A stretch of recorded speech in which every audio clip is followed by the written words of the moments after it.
1948 жылы австралиялық Саммертон жағажайында белгісіз ер адамның мәйіті табылды.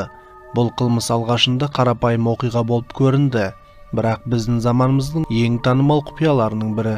Тіпті 70 жылдан кейін де ешкім таба алмады. Әлемде көптеген ашылмаған жұмбақ қылмыстар бар. Оларда жауаптардан гөрі сұрақтар әлдеқайда көп. Бірақ Тамам Шут немесе Саммертондық жұмбақ адам ісі деп аталатын іс ең танымал қылмыстардың біріне айналды. Түсініксіз дәлелдер, болған оқиғаның әртүрлі нұсқаларының көптігі және тергеудегі прогрестің толықтай дерлік болмауы қылмысты құпиялай түсті.